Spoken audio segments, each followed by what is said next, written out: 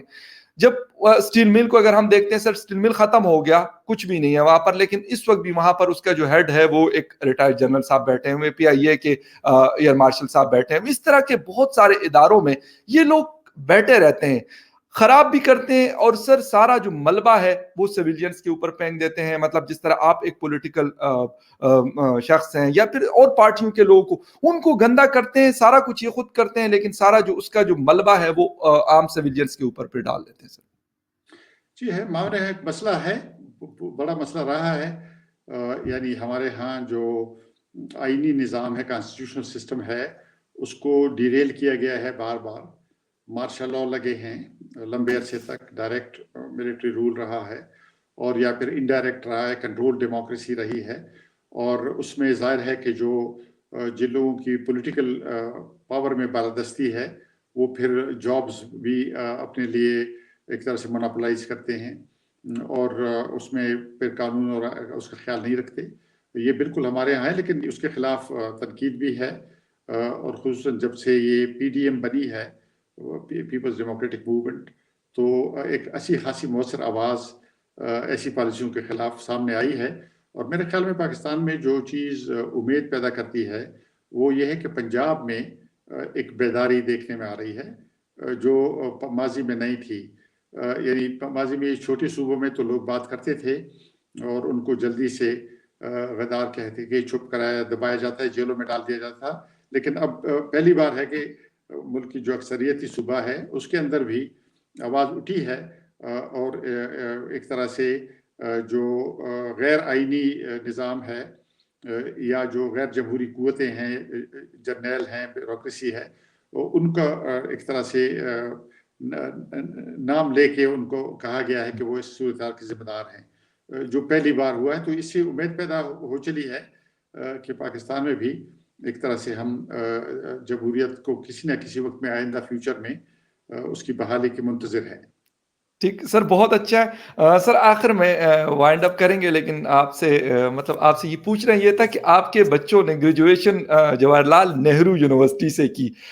جب میں نے پہلی دفعہ سنا تو مجھے سر بڑی حیرانگی ہوئی تھی. اس کے بارے میں تھوڑا سا بتائیں گے کہ مطلب عام آدمی کو جب ہم یہ بتاتے ہیں کہ یار وہاں سے ہم پڑھ کے، یا ہمارا کوئی ریلیٹو پڑھ کے آیا ہوا، تو بڑی حیرانگی ہوتی ہے کہ یار وہاں سے کیسے پڑھ کے آ سکتے. جی، اس میں شک نہیں ہے، اس میں شک نہیں ہے کہ چونکہ ہمارے ملکوں کے تعلقات بدقسمتی سے بڑے خراب رہے ہیں، تو اس میں یہ تھوڑی سی غیر معمولی بات معلوم ہوتی ہے. حالانکہ جو اتنے قریبی پڑوسی ملک ہیں، زبانیں ایک دوسرے کی سمجھتے ہیں، بہت ساری چیزیں ان کے درمیان. اصل میں تو امن موومنٹ میں بہت ایکٹیو رہا ہوں. پاکستان انڈیا کے درمیان جو لوگ پیس چاہتے ہیں، ایکٹیوسٹ ہیں، میں ان میں سے ایک ہوں. ہم نے 94 سے ایک موومنٹ شروع کی تھی، Pak India people's movement for peace and democracy. 94 سے یہاں پہ ڈاکٹر مبشر حسن صاحب تھے، آئی رحمان صاحب تھے، کرامت علی صاحب ہیں، اور اس طرح کے بہت سارے ہمارے دوست تھے.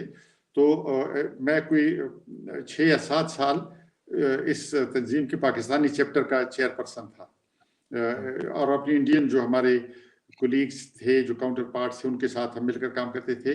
تو یہاں سے ہم کئی 100 پاکستانیوں کا ڈیلیگیشن لے کے جاتے تھے انڈیا، اور اگلے سال انڈینز آتے تھے اسی طرح کے بڑے ڈیلیگیشنز لے کے پاکستان، اور ہم مختلف شہروں میں کنونشن، جوائنٹ کنونشنز کرتے تھے. تو آنا جانا بہت لمبے بڑے پیمانے پہ رہتا تھا. مجھے یاد ہے 1998 میں ہم نے پشاور میں کیا تھا. حالانکہ پشاور ذرا دور ہے، یعنی لاہور کی نسبت یا دوسرے شہروں کی نسبت، لیکن پشاور میں بھی مجھے یاد ہے 150 انڈین ڈیلیگیٹس آئے تھے. 150، یعنی جو پارٹیشن کے بعد سب سے بڑا ڈیلیگیشن آیا تھا انڈین ڈیلیگیشن پشاور میں، 1998 میں آیا تھا. تو اس طرح سے تو اس لیے مجھے آنے جانے کا بہت اتفاق تھا. تو اس لیے اور میرے بچے پیدا ہوئے افغانستان میں, ان کی جو کیونکہ میری شادی افغانستان کی تھی, پھر میرے بچے وہاں پیدا ہوئے, پھر لیکن انہوں نے پڑھا یہاں پاکستان میں, اسکول, کالج, یعنی گریجویشن تک وہ یہیں پہ پڑھے. پھر ماسٹرز کے لیے وہ دونوں, میرا بیٹا اور میری بیٹی, دہلی میں جواہر لال نہرو یونیورسٹی میں گئے, اور مجھے بڑی خوشی ہے انہوں نے وہاں پڑھا اور بہت اچھا ٹائم انہوں نے گزارا, بہت انہوں نے سیکھا, اور اچھے اسٹوڈنٹ تھے وہ, اور اچھے ان کو ٹیچرز بھی ملے. اور ایک آدھ بار مجھے بھی اور میری بیوی کو بھی جانے کا اتفاق ہوا جواہر لال نہرو یونیورسٹی میں. مجھے یاد ہے ہماری بیٹی انٹرنیشنل ریلیشنز پڑھتی تھی, ان کے ڈپارٹمنٹ کو پتہ چلا کہ میں وہاں پہ آیا ہوں, تو انہوں نے مجھے دعوت دی, اور میں نے پاک انڈیا ریلیشنز پہ ایک لیکچر بھی دیا وہاں پہ, کویسچن آنسر. یہ 2008-2009 کی بات ہے. تو اس وقت صورتحال اچھی تھی, بہتر تھی, بسیں آتی تھی لاہور سے دہلی, آنا جانا اس لحاظ سے آسان تھا کہ آدمی بس میں بیٹھ کے شام تک دہلی پہنچ جاتا تھا. اور تو اس لیے انہوں نے اچھا ٹائم گزارا اور واپس آئے ماسٹرز کر کے, اور یہاں بھی اچھا ٹھیک طریقے سے وہ اپنے کام کر رہے ہیں, کوئی مشکل نہیں ہے. لیکن یہ آپ کا کہنا ٹھیک ہے کہ چونکہ تعلقات خراب تھے, تو اچھا وہ وہاں سے پڑھ کے آئے ہیں, اور انڈیا میں اگر یہاں سے کوئی پاکستان سے پڑھ کر جائے تو وہاں بھی ایسے ہی ہوگا, کیونکہ کہ اچھا یہ جیسے کوئی غلط کام آدمی نے کیا. حالانکہ مسلمان کا عقیدہ ہے, وہ کہتے ہیں کہ ہمارے پیغمبر نے کہا تھا کہ چین تک اگر جانا پڑے علم کے لیے تو جانا چاہیے. تو یعنی اتنی دور تک آدمی جا سکتا ہے, تو دہلی تو بالکل دور نہیں ہے. زبردست سر, تھینک یو ویری مچ. بہت زبردست بات چیت ہوئی. ٹائم ہمارا ختم ہے, اور کیونکہ رات بھی بہت زیادہ ہو گئی ہے, اور میں آپ کو مزید نہیں وہ کرنا چاہتا. آپ نے ٹائم دیا ڈیبیٹ وتھ فخر کو, اور یقیناً ویورز کو یہ جو آپ کی ڈسکشن ہے, جو آپ کے ساتھ بات چیت ہوئی, مجھے بھی بہت ساری انفارمیشن ملی, کیونکہ آپ کے ساتھ جب بھی اتفاق ہوا, لیکن عرصے کے بعد ہوتا ہے, آپ بھی مصروف رہتے ہیں. لیکن once again sir, thank you very much for joining debate with Fakhr, and thank you very much viewers for watching debate with Fakhr. دیکھتے رہیے اس طرح کے انٹرویوز آپ کو, افراسیاب خٹک صاحب ہیں یا پھر اس طرح کے اور ہمارے سینئرز ہیں, بہت اچھی انفارمیٹیو قسم کی ڈسکشن ان کے ساتھ جاری رہے. Thank you.